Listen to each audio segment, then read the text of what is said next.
Hello and welcome to success mantra. तो स्वागत है एक बार फिर से आप सभी का हमारे the Hindu daily news analysis में। तो आज यानी कि 21 मार्च 2025 के द हिंदू में क्या है खास, जो कि एग्जाम पर्सपेक्टिव से बहुत ही ज़्यादा इंपॉर्टेंट है। चलिए जल्दी से डिस्कस कर लेते हैं। So the first news from the Hindu today is from Maoism. 30 Maoist shot dead in 2 encounters in Chhattisgarh. तो कल हमारे स्टेट छत्तीसगढ़ में 2 मैसिव इनकाउंटर हुए और इन इनकाउंटर्स में हमारी जो सिक्योरिटी फोर्सेज हैं उन्होंने 30 माओइस्ट को शॉट डाउन कर दिया। एज यू नो, हम लोग पहले भी डिस्कस कर चुके हैं जब नक्सल इनकाउंटर्स पे हम लोगों ने प्रीवियस द हिंदू में जो न्यूज़ कवर किए, तो हमने डिस्कस किया था कि हमारी जो सेंट्रल गवर्नमेंट है उसने नक्सलिज्म के अगेंस्ट जीरो टॉलरेंस की पॉलिसी अपना के रखी है। सेंट्रल गवर्नमेंट का कहना है कि हमने एक से एक ल्यूक्रेटिव सरेंडरिंग पॉलिसी ला के देख ली है, हमने इन्हें राइट पाथ पे लाने के बहुत सारे जो तरीके हैं वो इख्तियार करके देख लिए, हमने इनके एरियाज में डेवलपमेंट करके देख ली, बट ये जो नक्सलिज्म है वो ख़त्म होने का नाम नहीं ले रहा है। तो अब इस नक्सलिज्म को उसी लैंग्वेज में जवाब दिया जाएगा जिस लैंग्वेज में ये हमारी सिक्योरिटी फोर्सेस के साथ में, ये हमारी कंट्री की गवर्नमेंट है उसके साथ में जैसा बिहेव करते हैं, हम लोग अब उनके साथ ऐसा ही बिहेव करने जा रहे हैं। देखो नक्सलिज्म का जो आज ये चल रहा है, क्यों हमारी जो सरकार है जीरो टॉलरेंस पे आ गई है, इसके लिए हमें नक्सलिज्म का थोड़ा बैकग्राउंड समझना पड़ेगा। नक्सलिज्म 1967 में हमारे इंडिया में शुरू हुआ। नक्सलिज्म नहीं था एक्चुअली, ये माओइज्म था। जो चाइना के उस समय सुप्रीम लीडर हुआ करते थे माओ जेडोंग, उनकी आइडियोलॉजी को फॉलो करता था। एंड 1967 में इस माओइज्म की शुरुआत हुई वेस्ट बंगाल के एक विलेज से जिसका नाम था नक्सलवाड़ी। दैट इज वाई हमारे इंडिया में माओइज्म को नक्सलिज्म के नाम से भी जाना जाता है और इसे लेफ्ट विंग एक्सट्रीमिज्म भी कहा जाता है, लेफ्ट विंग एक्सट्रीमिज्म भी कहा जाता है। तो ये जो नक्सलिज्म है 1967 में जब वेस्ट बंगाल में शुरू हुआ, तो इसका जो रूट कॉज था वो था जमींदारी सिस्टम। जमींदारी सिस्टम कि ये जो लोग हैं कह रहे थे कि ज़मींदारों को हटाना पड़ेगा, तो बहुत सारे ज़मींदारों को मार दिया गया। तो ज़मींदारों के अगेंस्ट में बेसिकली ये खड़ा हुआ था। बाद में हमारी सरकार ने जो है नियम बना के, लॉज बना के ज़मींदारी सिस्टम को इंडिया में क्या कर दिया, बैन कर दिया। तो टेक्निकली जो नक्सलिज्म है, जो ज़मींदारी सिस्टम के अगेंस्ट खड़ा हुआ था, उसे टेक्निकली ख़त्म हो जाना चाहिए था, बट ऐसा नहीं हुआ। फिर इनका जो एजेंडा है वो एंटी गवर्नमेंट हो गया कि ये गवर्नमेंट भी गलत है, ये पीपल्स की गवर्नमेंट नहीं है। तो इन्होंने कहा कि हम एक ऐसी गवर्नमेंट लेके आएंगे जो पीपल्स की गवर्नमेंट होगी। और पीपल्स की गवर्नमेंट कैसी होगी, जैसी चाइना में है, वन पार्टी पॉलिटिक्स वाली। जैसे वहां पे CPC communist party of China है, वैसे इंडिया में एक कम्युनिस्ट पार्टी ऑफ इंडिया होगी जो पूरे इंडिया को क्या करेगी, रूल करेगी। और यही होगी true democracy, true people's government. तो अब ये गवर्नमेंट के एंटी हो गए, तो सरकार ने कहा नक्सलिज्म खत्म हो गया है ना। एंड डेमोक्रेसी में आपकी जो कम्युनिस्ट पार्टी है वो भी पार्टिसिपेट करती है। अगर उसके पास पब्लिक का इतना ही सपोर्ट है तो पब्लिक के वोट ले और सेंट्रल गवर्नमेंट में आके, है ना, सेंट्रल गवर्नमेंट में पावर में आए, सेंट्रल में अपनी गवर्नमेंट बनाए। बट आप क्या चाहते हो कि आपने जैसे जमींदारी सिस्टम को हटाया, जमींदारों को मारा, वैसे ही अब आप क्या करने चाह रहे हो, है ना, कि जो सेंट्रल गवर्नमेंट है उसको खत्म करना चाह रहे हो। ये तो नहीं होने देंगे, ये तो बिल्कुल एंटी नेशनल है। तो दैट इज वाई अब हमारी जो सेंट्रल गवर्नमेंट है वो बिल्कुल अनअपोलोजेटिक रवैया अपना रही है नक्सलिज्म के अगेंस्ट। दैट इज वाई हमारे जो यूनियन होम मिनिस्टर है उन्होंने एक टारगेट सेट किया है। उन्होंने कहा कि अगले साल मार्च, यानी कि मार्च 2026 तक मैं इंडिया से नक्सलिज्म को कंप्लीटली खत्म कर दूंगा। और इसी के लिए सेंट्रल गवर्नमेंट ने एक अभियान चलाया हुआ है जिसका नाम है नक्सल मुक्त अभियान, नक्सल मुक्त भारत अभियान। ठीक है, यानी कि भारत को नक्सलियों से मुक्त करना है। और इसी के तहत क्या किए जा रहे हैं, ये इनकाउंटर्स किए जा रहे हैं। तो कल ये जो 2 इनकाउंटर्स हुए हैं इसमें 30 लोग मारे गए। 2 जगह ये इनकाउंटर हुआ। पहला इनकाउंटर हुआ Bijapur Dantewada boundary in south Bastar, और दूसरा इनकाउंटर हुआ Kanker Narayanpur boundary of north Bastar, यानी कि छत्तीसगढ़ के बस्तर डिस्ट्रिक्ट में हुए, है ना, बट 2 अलग अलग जगह। पहले इनकाउंटर में, इसमें बीजापुर दांतेवाड़ा वाले इनकाउंटर में 26 माओइस्ट मारे गए और इसमें 4 माओइस्ट मारे गए हैं। इसके अलावा हैवी एम्यूनेशन बरामद हुआ है। इसके अलावा हमारा एक डिस्ट्रिक्ट रिजर्व गार्ड का एक सिपाही भी इसमें मार्टीरडम को प्राप्त हुआ है, शहीद हुआ है।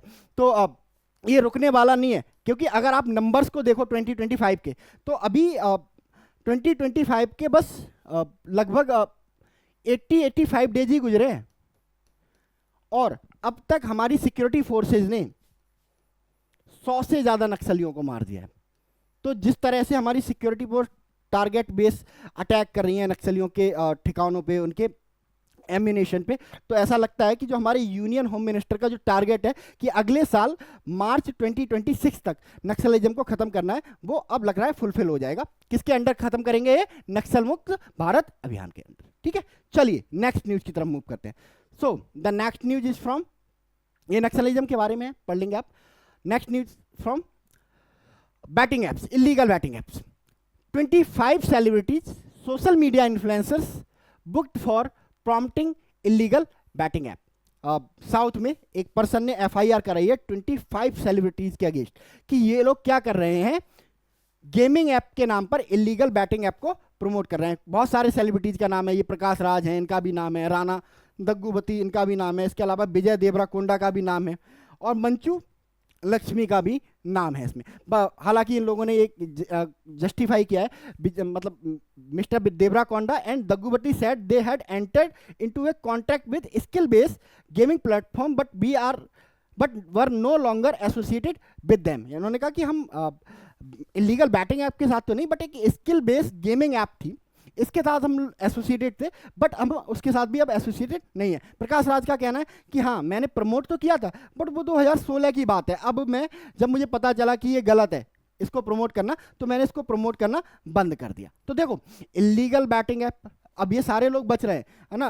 पहला जो मिस्टर विजय देवराकोंडा हैं और राणा दग्गुबती हैं, उन्होंने क्या, इन्होंने ये नहीं बोला कि हम इलीगल बैटिंग ऐप को प्रमोट कर रहे थे, इन्होंने बोला है कि हम एक स्किल बेस्ड गेमिंग प्लेटफॉर्म को प्रमोट कर रहे थे। यहीं पे ये लूप होल है। ये जो इलीगल बैटिंग ऐप्स हैं, ये कभी कहते ही नहीं हम बैटिंग ऐप्स हैं, है ना। ये क्या बोलते हैं, हम गेमिंग ऐप हैं, और गेमिंग ऐप के नाम से खुद को क्या कर रहे हैं, ये प्रमोट कर रहे हैं। ठीक है, अब क्या सेलिब्रिटीज को इनका ऐड बैन कर देने से, है ना, ये प्रॉब्लम सॉर्ट आउट हो जाएगी? तो जवाब ना है, ये बस एक फ्रस्ट्रेशन है कि आप सब कुछ सेलिब्रिटीज के ऊपर डाल दो, है ना। तो सेलिब्रिटीज तो मूवीज में पुलिस का भी रोल करते हैं, आर्मी का भी रोल करते हैं, तो हम आर्मी में क्यों नहीं चले जा रहे सबके सब, या क्या कहते हैं, पुलिस में क्यों नहीं चले जा रहे इन लोगों के फैन फॉलोअर, है ना। हमें अपने ग्राउंड लेवल से शुरुआत करनी पड़ेगी। और कहाँ से शुरुआत करनी पड़ेगी? हमें अपने बच्चों पे ध्यान देना पड़ेगा कि हमारे बच्चे जो है मोबाइल में क्या इस्तेमाल कर रहे हैं, किन चीज़ों का उपयोग कर रहे हैं, किस तरह के गेम खेल रहे हैं, तब जाके ये प्रॉब्लम सॉर्ट आउट होगी। इसके अलावा जो सेलिब्रिटीज़ हैं उनको भी इन चीज़ों से बचना चाहिए कि बस पैसे के लिए कुछ भी नहीं, कि पैसे के लिए अगर कोई आपसे पॉइजन बिकवा रहा है तो आप बेच दे रहे हो। अगर आप किसी चीज़ का ऐड करने जा रहे हो तो एज ए पब्लिक फिगर ये आपकी रिस्पॉन्सिबिलिटी है कि आप देखें, आप जिस प्रोडक्ट का प्रचार करने जा रहे हो, ऐड करने जा रहे हो, वो प्रोडक्ट कहीं पब्लिक पर्सपेक्टिव से हार्मफुल तो नहीं है। आप बेनिफिशियल तो छोड़ो, बेनिफिशियल मत देखो, but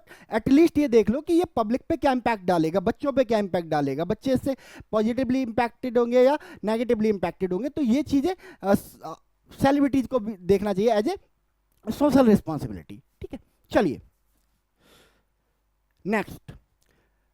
next is news from Donald Trump on USA. Believe India will cut tariff substantially on US goods. तो ट्रंप कल एक इंटरव्यू में थे और एक इंटरव्यू दे रहे थे, तो ट्रंप से पूछा गया कि आप हमें इंडिया के साथ यूएस की रिलेशनशिप के बारे में बताइए, इंडिया यूएस की रिलेशनशिप के बारे में बताइए, और ट्रंप और मोदी की रिलेशनशिप के बारे में बताइए। तो इन्होंने इंडिया को बोला कि इंडिया एक अच्छा फ्रेंड है, India is a good friend, but India के साथ प्रॉब्लम ये है कि इंडिया हम पर सबसे ज़्यादा टैरिफ लगाने वाला कंट्री है, विच इज़ अनफेयर। बाकी इंडिया के साथ हम स्पेस में भी कॉपरेट कर रहे हैं, 50-50 पार्टनरशिप, डिफेंस में भी कॉपरेशन हम अपना बढ़ा रहे हैं, जो एशिया पैसिफिक है, जो इंडो पैसिफिक है, वहाँ पे भी हम अपना जो कॉपरेशन है वो बढ़ाते जा रहे हैं। बट एक डेडलॉक इंडिया यूएस के बीच में जो आता है वो आता है टैरिफ का। बस एक प्रॉब्लम है इंडिया में कि ये टैरिफ बहुत ज़्यादा इम्पोज करते हैं। ठीक है, तो इनको अपने टैरिफ्स को क्या करना पड़ेगा, कम करना पड़ेगा, कि अदरवाइज ये टैरिफ कम नहीं करेंगे तो हम इन पे क्या लगाने जा रहे हैं, रेसिप्रोकल टैरिफ, जो कि कब से इन्फोर्स हो जाएंगे, 2 अप्रैल से। ठीक है, तो इसे देख के लग गया है कि मतलब जो डोनाल्ड ट्रंप है ना, वो टैरिफ को लेके, इस बार ट्रेड को लेके बिल्कुल अनअपोलोजेटिक मूड में है, चाहे फिर वो इंडिया ही क्यों ना हो। अब कनाडा पे टैरिफ लगा दिए, मैक्सिको पे टैरिफ लगा दिए, यूरोपियन यूनियन पे टैरिफ लगा दिए, जो यूएसए के ऑल टाइम अलाई माने जाते हैं, ऑल वेदर फ्रेंड माने जाते हैं। कनाडा हो गया, यूरोपियन यूनियन हो गया, या फिर ऑस्ट्रेलिया हो गया, ब्रिटेन हो गया, ब्रिटेन पे भी, फ्रांस पे भी टैरिफ लगाने की बात कर रहे हैं। तो जब यूएसए डोनाल्ड ट्रंप की लीडरशिप में किसी को भी नहीं छोड़ रहा, तो वो इंडिया तो कम से कम ये होप करना बंद ही कर दे कि इंडिया को इस चीज़ पे रिलैक्सेशन मिलने वाला है। तो इंडिया को भी चाहिए कि जो टैरिफ इंडिया लगाता है उनको रैशनलाइज करे, क्योंकि अभी हमें डोनाल्ड ट्रंप के साथ बहुत सारे जो इश्यूज हैं उन पे नेगोशिएट करना है। तो अगर हम टैरिफ के इशू पे ही सिर्फ उनसे नेगोशिएट करते रह जाएंगे तो बाकी जगह जो डोनाल्ड ट्रंप है वो हमें रिलैक्सेशन नहीं देने वाले हैं। आने वाले समय में देखो, चाबहार को लेके डेडलॉक होने वाला है।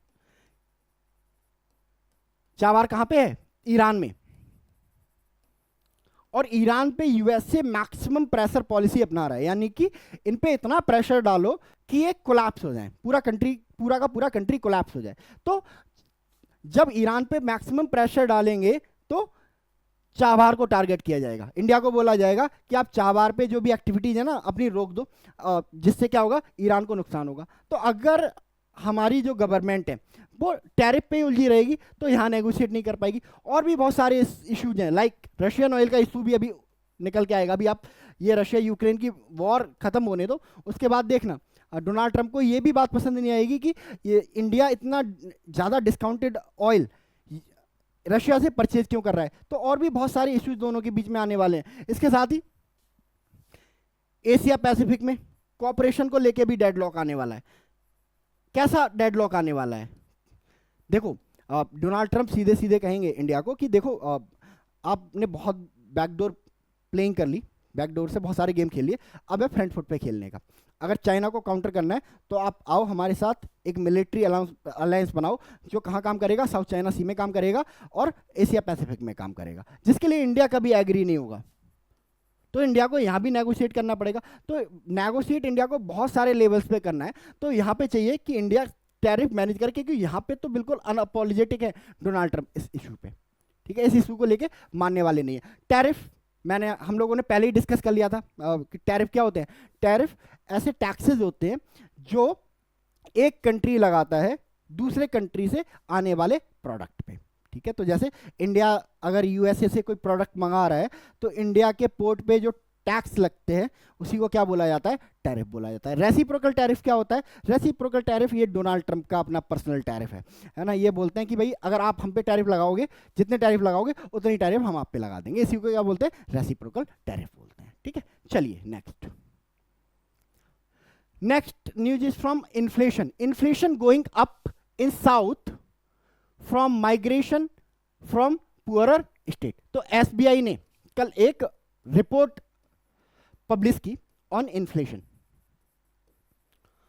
और इन्होंने कुछ शॉकिंग खुलासे किए, उन्होंने रेवलेशंस किए। इन्होंने बोला कि देखो इंडिया में इन्फ्लेशन है भी और नहीं भी, क्योंकि इंडिया में सारे हिस्सों में इन्फ्लेशन नहीं है। पैन इंडिया इन्फ्लेशन हमें देखने को नहीं मिलेगी, बट सदर्न इंडिया है वहाँ पे हमें इन्फ्लेशन देखने को मिलती है। और इस सदर्न इंडिया के इन्फ्लेशन की वजह से ही पूरे इंडिया में जो है प्राइस राइज एक हमें देखने को मिला है।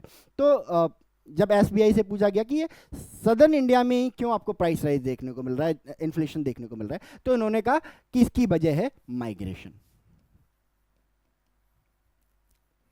पहला रीजन इन्होंने माइग्रेशन बताया। तब इससे पूछा गया कि माइग्रेशन, और एक टर्म भी इस्तेमाल किया इन्होंने, माइग्रेशन इन्फ्लेशन। हमने जब इन्फ्लेशन पढ़ा है तो हमने बहुत सारे इन्फ्लेशन हमने पढ़े हैं, क्रीपिंग, गैलोपिंग, इसके अलावा डिमांड पुल, कॉस्ट पुल, एक और टर्म जुड़ गया है माइग्रेटिंग इन्फ्लेशन। तो इन्होंने बोला कि भाई माइग्रेटिंग इन्फ्लेशन जो है, माइग्रेशन जो है वो रिस्पॉन्सिबल है for inflation in southern India. जब पूछा गया कि कैसे, तो आंसर आया कि देखो जो पुअर स्टेट हैं बहुत सारे, बिहार हो गया, झारखंड हो गया, ओडिशा हो गया, उत्तर प्रदेश हो गया, यहाँ से बहुत सारे लोग, ये पुअर स्टेट माने जाते हैं जनरली, काम करने कहाँ जाते हैं? सदर्न इंडिया में जाएंगे, केरला में जाएंगे, बेंगलुरु में, कर्नाटका में जाएंगे, तमिलनाडु में जाएंगे। जब ये लोग यहाँ पे जाते हैं, है ना, इन स्टेट्स में जाते हैं, तो वहाँ पर क्या होता है? डिमांड राइज कर जाती है। और जब डिमांड राइज करेगी तो प्राइस राइज होगा कि नहीं होगा?